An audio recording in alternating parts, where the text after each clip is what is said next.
The quiet erosion. Why respect fades, not breaks. Respect is rarely lost in a single dramatic moment. It is not a fortress breached by a battering ram, nor a sudden catastrophic collapse. It does not vanish with a thunderclap, nor does it break in a great shattering event that everyone can see. A public failure, a loud argument, a clear betrayal, these are obvious. They are easy to identify, to discuss, to assign blame for. But the most common way respect is lost is far more insidious. It disappears slowly, almost without a sound. It is a quiet erosion, a gradual fading that happens in the small, unexamined spaces between our words and actions. It's a process so subtle, it's often complete before we even notice the foundation has washed away. It happens one seemingly insignificant behavior at a time. One reflexive reaction that goes unnoticed, even by the person doing it. One small repeating pattern that weaves itself into the fabric of how others perceive us, creating a narrative we are not even aware we are writing. Consider the workplace. You present an idea in a meeting, one you've spent weeks refining, but instead of engagement, you're met with polite nods and a swift change of subject. It's not outright rejection, but a quiet, collective decision to move on, leaving your contribution hanging in the air, unacknowledged.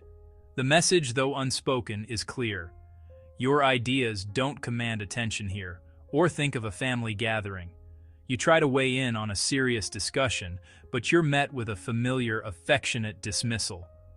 "Oh, that's just you," a relative might say with a smile, and the conversation moves on. You've been lovingly but firmly put back into a box, the dreamer, the sensitive one, the one who doesn't understand the real world. The pattern is so old, so ingrained, that no one, including you, thinks to question it.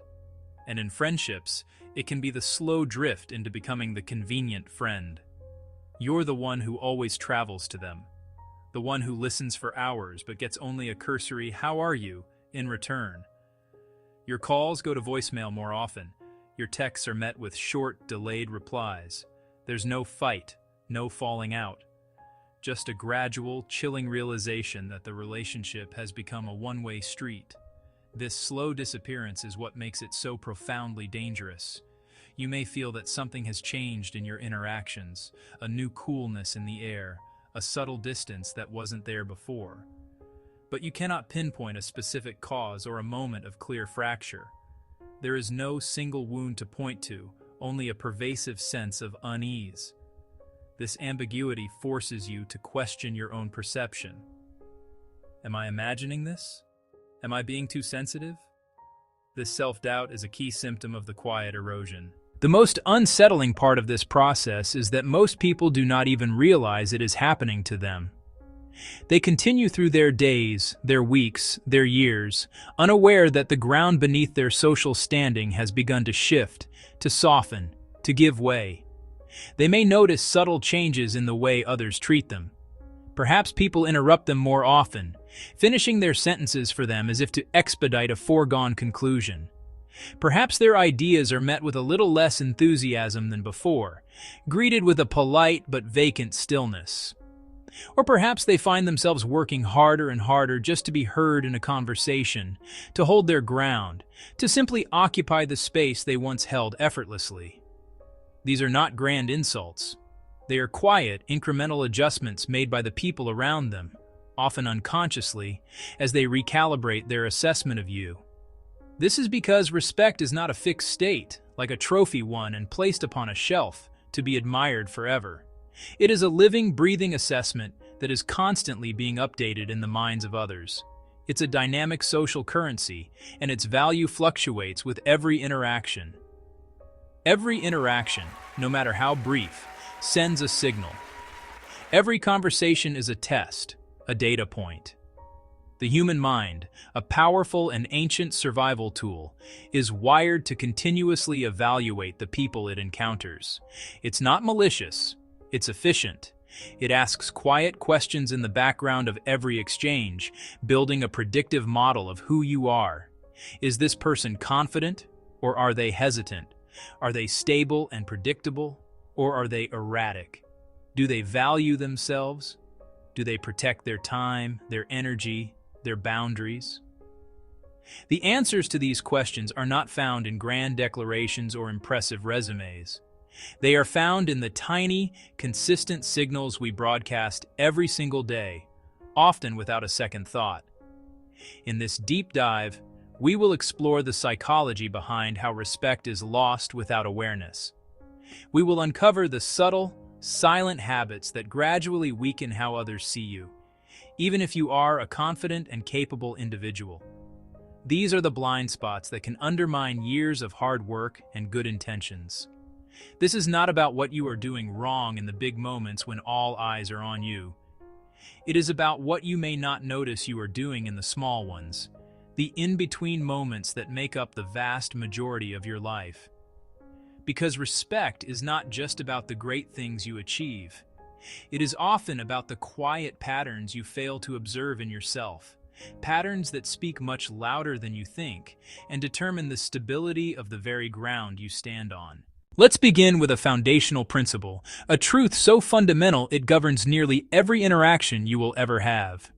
It is this: respect is signaled, not demanded.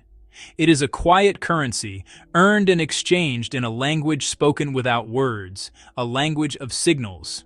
Respect is not something you can coerce from others. You cannot force it into existence through the sheer volume of your voice or the force of an argument. Nor can you purchase it with grand gestures or expensive gifts. These are hollow attempts to claim something that can only be given freely. Respect is a response, an outcome that is earned and maintained through the constant, subtle stream of signals you send out into the world. These signals are the data points people use to build a model of who you are. This language of signals has three primary dialects: the verbal, the nonverbal, and the digital. Let's first examine the verbal signals, the very architecture of your speech. It begins with your tone and pace. A voice that is rushed, high-pitched, and breathless signals anxiety and a lack of control. It implicitly asks for permission to be heard.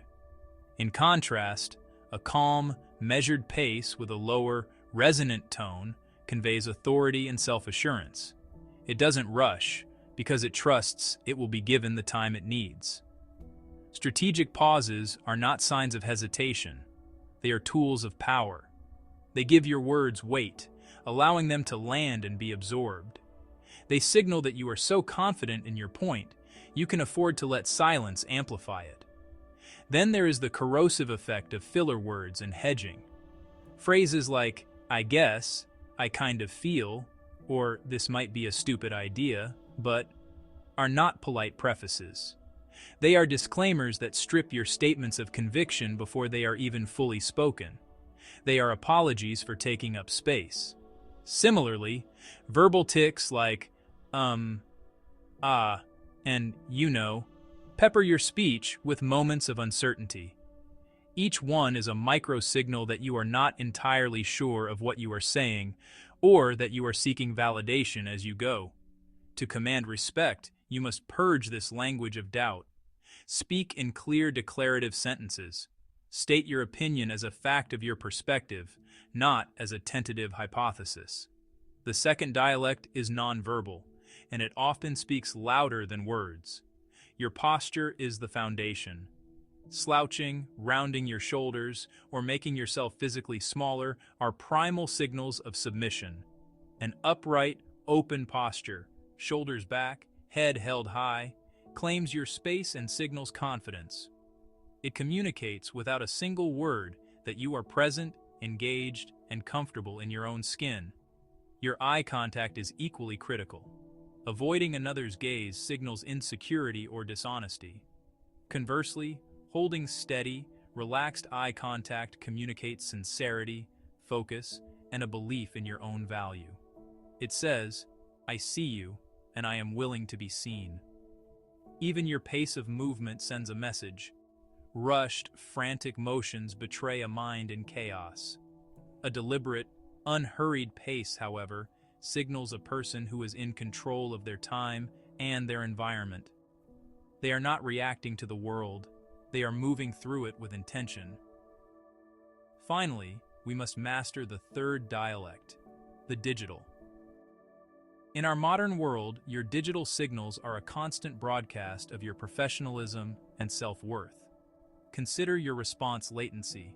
Answering every email and message within seconds can signal that you have nothing more important to do, that your time is entirely at the disposal of others. A deliberate, thoughtful response time, however, signals that you prioritize your focus and manage your time effectively. Then there is the content of your communication. Overuse of emojis, excessive exclamation points, or long, rambling paragraphs can undermine your authority and make you appear less serious. Brevity, clarity, and precise punctuation signal a mind that is organized and respects both its own time and the time of the recipient. Every email, every message, is a chance to reinforce your reputation for being composed and authoritative. These signals, verbal, nonverbal, and digital, are not isolated events. They weave together to paint a comprehensive picture for others about your confidence, your emotional stability, and your fundamental sense of self-worth. When these signals are strong, clear, and consistent, people naturally and often unconsciously adjust their behavior to reflect that. They listen more closely, interrupting less. They grant your words more weight, seeking out your opinion rather than dismissing it. They treat your time and your boundaries with an unspoken reverence, understanding that both are valuable.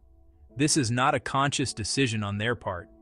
It is an automatic, almost primal response to the authority you project. The human brain is a finely tuned instrument for social evaluation, constantly scanning and asking, is this person a leader or a follower? Are they a source of stability or a source of chaos? Is their opinion valuable? The answers are formed not from a single conversation, but from the cumulative effect of hundreds of these small observations over time. The problem is that when these signals are weak, inconsistent, or contradictory, people also adjust their behavior automatically. They may not even be aware that their perception of you is changing, but their brains have registered the weak signals, the hesitation in your voice, the constant need for approval conveyed through hedging language, the over-explaining of simple decisions. And so, they begin to treat you differently. They may start to take your contributions for granted. They might challenge your authority more frequently or disregard your input altogether. This is the deeper truth we must confront. Respect is a reflection of the signals you consistently transmit. It is built not in moments of confrontation, but in the quiet integrity of your daily conduct. It is found in how you handle pressure, how you define your boundaries, and what you choose to tolerate from yourself and from others.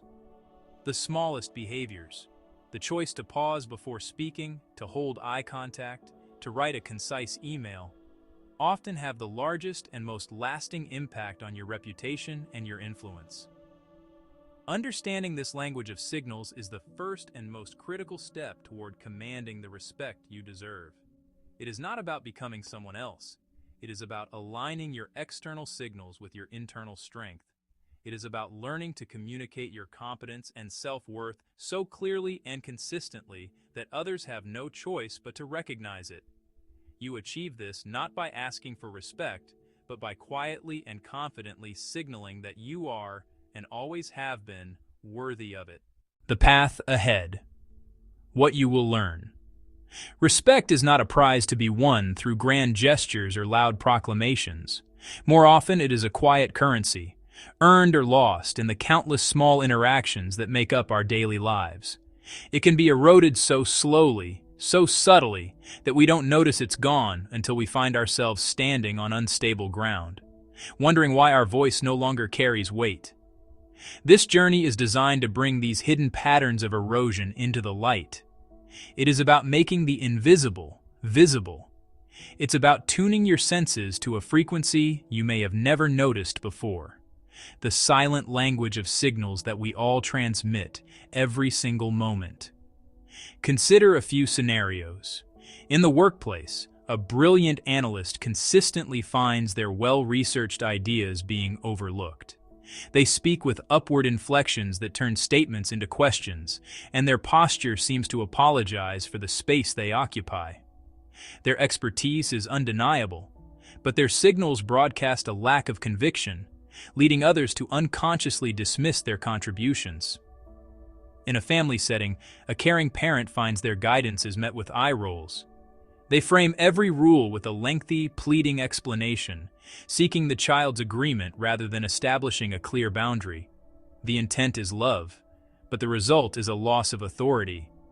Or among friends, the person who is always eager to organize gatherings but finds their plans met with non-committal replies. They constantly adjust to please everyone, never stating their own preference, and in doing so, they inadvertently teach their friends that their own time and desires are secondary. These are not failures of character.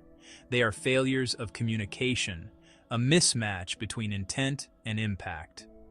Over the course of our exploration, we will move beyond vague notions of being confident.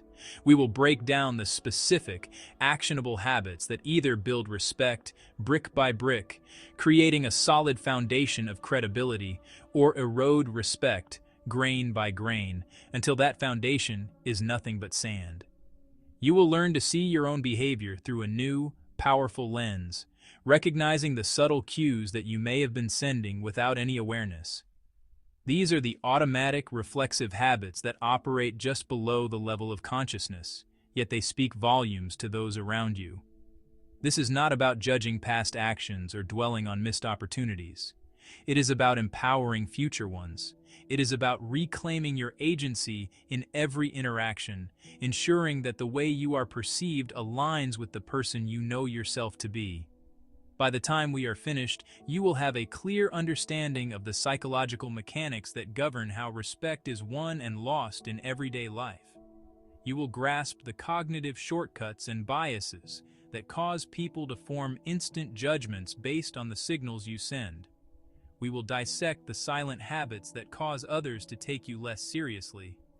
You will discover why over-explaining your decisions, a habit often born from a desire to be helpful and transparent, can often signal a deep-seated insecurity, turning a moment of authority into one of perceived weakness. It broadcasts a need for the other person's approval of your reasoning, rather than a simple acceptance of your decision.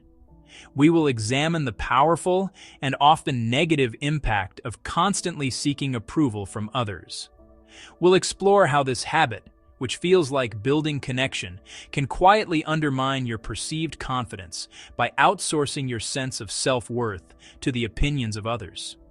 You will learn why a single, uncontrolled emotional reaction, a flash of anger, a defensive outburst, can instantly diminish your authority in a room, erasing weeks or even months of carefully built credibility. It signals to others that you are not in control of yourself, making them question if you can be in control of anything else. Furthermore, you will understand the critical role of boundaries in maintaining respect. We will show how a lack of clear boundaries invites others to devalue your time, your energy, and your word. We will explore how inconsistency in your words and actions, even in small matters, can slowly damage your reputation, making you appear unreliable and less worthy of trust. Trust is the bedrock of respect, and inconsistency is its most persistent solvent. We will also confront the paradox of trying too hard, the strange phenomenon where a desperate effort to gain respect often has the exact opposite effect, pushing it further away. This neediness repels the very thing it seeks, communicating a lack of inherent value. This video will provide you with the tools to recognize these behaviors not only in others, but more importantly, in yourself. This self-awareness is the critical first step. The goal is to move from unconscious patterns to conscious, deliberate action, to replace reflexive habits that undermine you with intentional behaviors that support you. Ultimately, this experience will change how you navigate your social world. It will equip you with a new operating system for your interactions. You will begin to communicate with more clarity, using concise language that conveys authority. You will begin to communicate with more confidence, your body language and tone of voice aligned with your message. You will begin to communicate with more intention, knowing the effect you want to have and choosing your signals accordingly. Your ability to set and maintain strong personal boundaries will be enhanced, teaching others how to treat you through your actions, not your complaints. You will cultivate a presence that naturally and quietly earns the respect of those around you without ever needing to demand it. This is the essence of true authority. It is granted, not taken. Because once you understand these silent patterns, you hold the power to correct them immediately. The change doesn't require years of therapy or a personality transplant. It requires awareness and practice. The journey begins now, with the simple recognition that the most powerful changes often start with the quietest observations. It starts with looking at that empty chair and deciding with intention exactly how you are going to fill it. Let's begin.